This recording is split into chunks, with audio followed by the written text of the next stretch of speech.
Hi, this is Steve Sansweet, and welcome to Rancho Obi-Wan, home of the world's largest collection of Star Wars memorabilia as certified by Guinness World Records. The main entrance to Rancho Obi-Wan's internal treasures. Come on in. This is our tower of action figures in the middle here. All of the vintage action figures are here, guarded by 575 stormtroopers.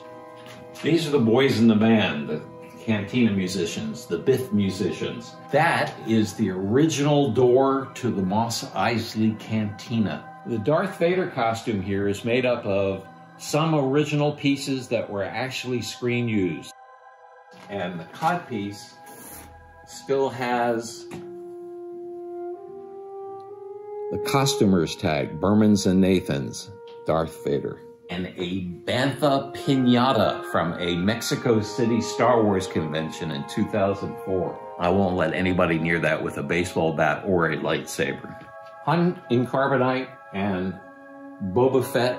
And this is a one-of-a-kind treasure, the Empire Strikes bike.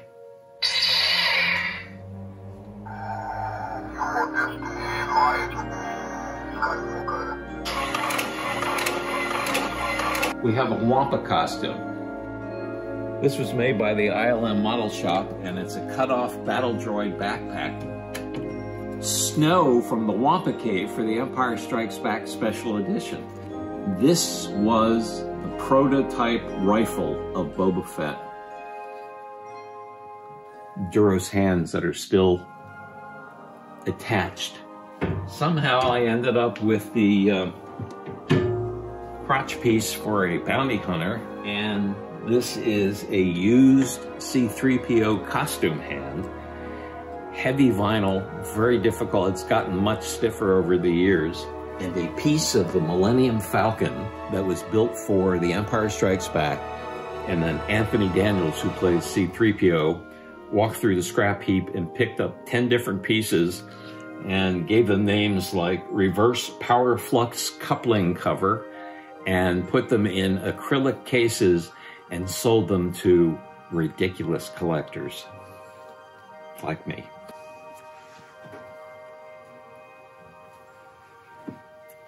A toast to the creator, George Lucas. These are my original Star Wars figures that I first bought when they were available in 1978. I opened them all. My Darth Vader has gotten a little white in the face. Since replaced them all mint on the card. Back in the day, they were so desperate to get product out there, they took a $6 million MAN headset radio and turned it into the Luke Skywalker one. Got some Japanese figures down here. Slight translation error. Stormtrooper. This C-3PO metal figure fires missiles from its stomach. Now, if you were in Spain, you could get Colgate Dental Cream with an action figure, one of 70 different action figures. Unfortunately for Colgate, this particular one came with Bib Fortuna, the character in Star Wars with the absolutely worst teeth in the entire series. If you were in Italy, you could get an action figure with glue sticks or glue sticks with an action figure, whatever you were looking for. Ewok squeeze toys. Not sure whether these are for kids or dogs, but you'd chew the head off anyway, so it doesn't really matter. The National Cathedral in Washington, D.C. has a Darth Vader gargoyle or grotesque on one of its spires. Bootleg figures are big, and the Imperial Gunner is on the card with the most powerful weapon in the galaxy, the Death Star laser cannon. Turns out to be a calculator. Fan-made objects fill Rancho Obi-Wan. This was a gift from someone in Mexico City. They put all of Chewbacca's hair on an action figure. So this is the Louisville Slugger Jedi baseball bat and the San Francisco Giants Wookiee of the Year. Of course, you remember Luke Skywalker going to Tosche Station in his R2-D2 van. So this was a model kit. And then, of course, we have a Darth Vader van, too. Dolls from Mattel, Barbie dolls that are tricked out as Princess Leia, Darth Vader, and R2-D2. And from Robot Chicken, 3 stop-motion animation figures from all 3 of the specials. The Emperor, Obi-Wan, and Nerd Boy. A flip phone. Encased, many Wookiees died to bring you this cell phone case. The Japanese use a lot of Japanese culture with their Star Wars products, so we have R2 and C-3PO and the cherry blossoms. Darth Vader going fishing in Tokyo. Of course, where would I be without a Princess Leia and Padme Amidala bowling ball? There were 7 different bowling balls, and there was even a bowling league for a year and a half. Now here's a wonderful lady's shoe and a treacherous lady's shoe. Plush, never made into production. Here's Luke inside the Tauntaun.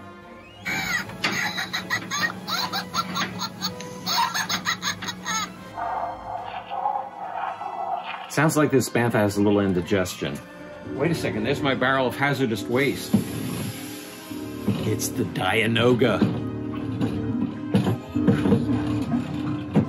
Go back to your trash pit. Thank goodness. Anybody want a Star Wars banana? From Japan, here is an R2-D2 Pepsi-Cola dispenser. Unfortunately, right now it has a Coke can from China in it, but and the infamous Jar Jar Binks Monster Mouth Candy Tongue. Star Wars Old El Paso soft tortillas. And then people have made figures of me and sent them to me over the years. Perhaps the strangest being Steve as Yoda. Big ears. But I am fully posable, so I guess that means something. Cream of Jawa soup, Dewback cigarettes, R2-D2 Rubik's Cube, all fan-made. Nobody's soup. R2-D4. And then we have artist-made limited edition action figures. One of my favorite series is the Severed Limb series. Darth Vader's hand and the Wampa arm. Ann Newman and I love BB-8. And this is maybe a quarter of the objects that have been made available over the last few years on BB-8. Everything from BB-8 oranges and grapes to a little teapot. Now over here on the other side of the room is one of our favorite attractions. And this is the kid's bedroom from, say, 1984, or the luckiest Star Wars loving kid in the world. And look who the neighbor is. Uncle Owen and Aunt Beru's homestead, right out the window. And we've got some really unusual Lego pieces. And here we have the world's only purple and gold Lego Millennium Falcon with none other than Lando Calrissian tricked out in his purple hat, umbrella, and a paint roller. This was actually done by an intern at Lego in Billund. This is from a friend of mine named Chuck Bowman, and it's the only one of its kind. It's the Bella the Bantha rocker. He originally made the Tilly the Tauntaun rocker, and has made a number of those for kids, but I complained that it was a little too small for me and that I really wanted one. Here we have R2 Mr. T2, who was on the Conan O'Brien show when George Lucas was a guest back in the 90s, and they wanted something that they could make George laugh about. These 3 are giant Lego statues, lightsaber replicas, some of them signed. Mark Hamill, Christopher Lee, James Earl Jones,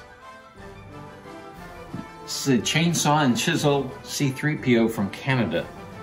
This is the treasure room.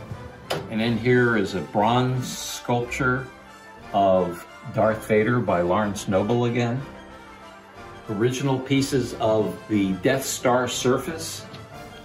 Over here we have a cutaway Millennium Falcon.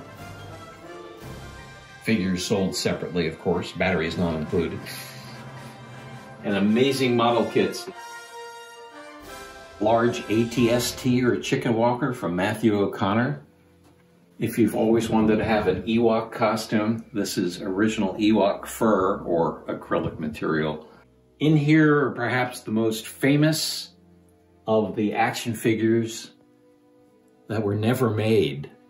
And this is the rocket-firing Boba Fett, both versions. The unpainted version with the so-called L slot and the painted version with the so-called J slot, which was meant as a kind of locking mechanism. As far as we know, there are maybe 15 to 20, there are a lot of bootlegs out there, of the unpainted version and maybe half of that number of the painted version. And then a Finnish sculptor made the Luke, Han, and Leia My Little Pony versions. Our Day of the Dead shrine in honor of Obi-Wan, of course.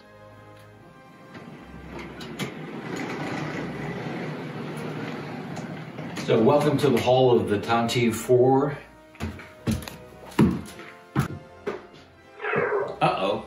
So we're just about to execute the Wookiee, and he says, you can't kill me today, it's Life Day. Life Day. I don't even know what that is, do you? Please tell me you executed him anyway. Oh yeah, we killed him, that's Oh for sure. no. I mean, he was just...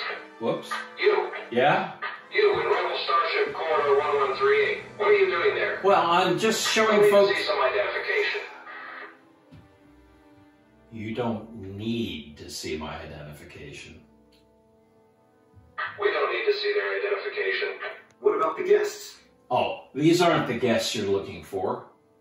These aren't the guests we're looking for. We can continue on our tour. We can let them through now. Thanks, bud. Move along. Move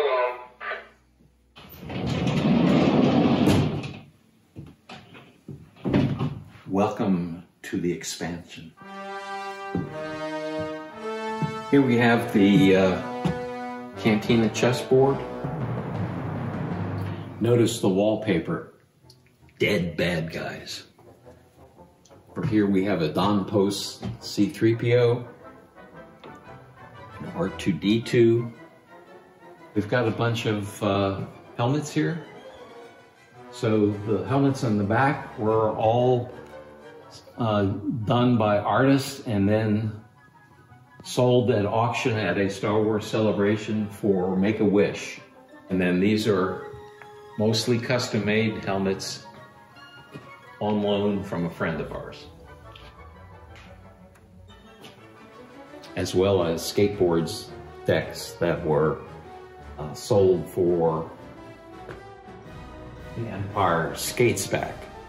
Our water and cupcake table, one of the world's largest bobbleheads, a land speeder built on a red wagon, and a Jawa sandcrawler also built on a red wagon. Let's see if we can't figure out what this is.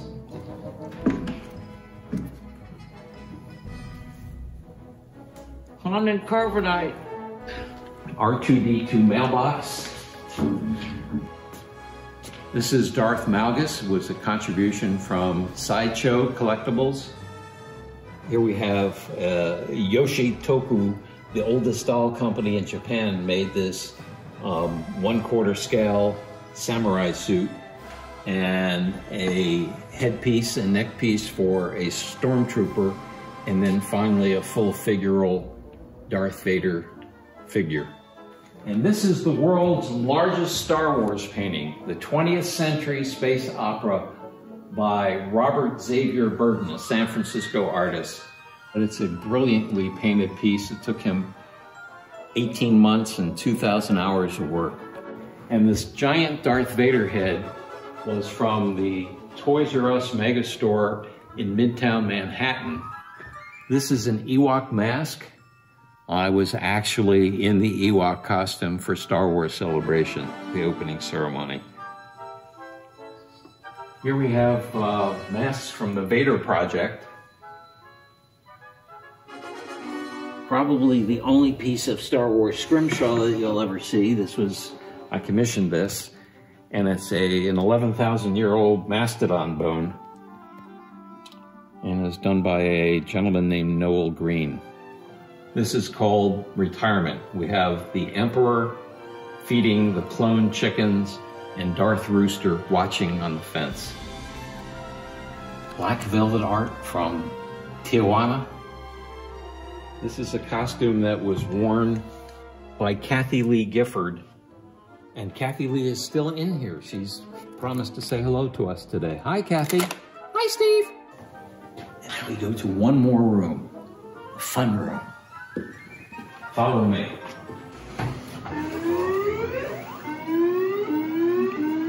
So welcome to the Rancho Obi-Wan Arcade, where we have most of the machines that have been made for Star Wars.